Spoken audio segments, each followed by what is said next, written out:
8 pebulu tangkis Indonesia diberi sanksi oleh BWF bahkan sampai hukuman seumur hidup. Waduh, kok bisa?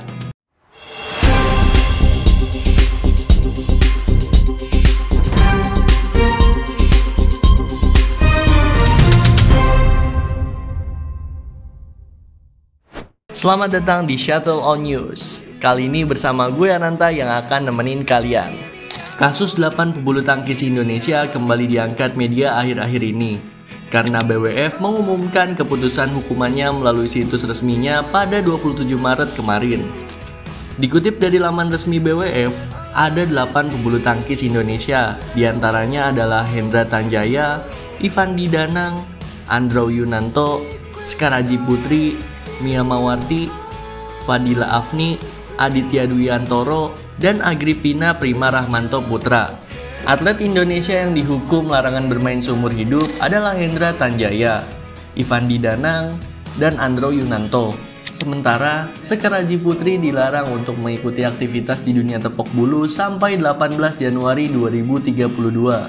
Ia juga didenda sebesar $12.000 AS. Lalu ada Mia Mawarti dan Fadila Afni diberikan sanksi tidak bisa mengikuti aktivitas bulu tangkis apapun hingga 18 Januari 2030 dan denda sebesar $10.000 AS.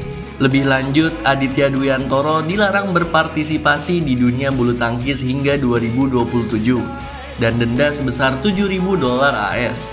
Sementara Agripina Prima Rahmanto Putra dihukum untuk tidak boleh mengikuti aktivitas bulu tangkis sampai 18 Januari 2026 dan denda senilai $3.000 AS. Semua hukuman yang diberikan oleh BWF berlaku sejak 18 Januari 2020. BWF memberikan waktu 21 hari kepada para pemain itu untuk mengajukan banding ke Court of Arbitration for Sport (CIS). Terungkapnya praktik ilegal para pemain itu berawal dari pengaduan whistleblower. Ia adalah seorang pemain yang tak disebutkan namanya dan pernah diajak Hendra Tanjaya untuk memanipulasi hasil pertandingan. BWF kemudian membentuk panel investigasi. Mereka mewawancara Hendra Tanjaya pada 13 September 2017 di Kuala Lumpur, Malaysia. Selain wawancara dengan Hendra, panel investigasi juga mewawancarai Ivandi Danang, Andrew Yunanto, dan Agripina Prima Rahmanto di Jakarta pada 10 hingga 12 Oktober 2018. Namun 4 pemain lain tidak berhasil diwawancarai. BWF sudah meminta bantuan PBSI untuk menghadirkan mereka tapi gagal. Pada 27 September 2019, panel investigasi BWF secara resmi merilis tuduhan untuk ke-8 pemain Indonesia itu. BWF meminta PBSI untuk menyampaikan kepada para atlet yang bersangkutan. Dengan tanggapan mereka ditunggu hingga 30 Oktober 2019. Namun sampai batas akhir tak ada respon yang diterima oleh BWF. Pada 6 November 2019, PBSI akhirnya menyampaikan bahwa notifikasi tuduhan itu sudah disampaikan pada 4 pemain yang sempat diwawancarai BWF.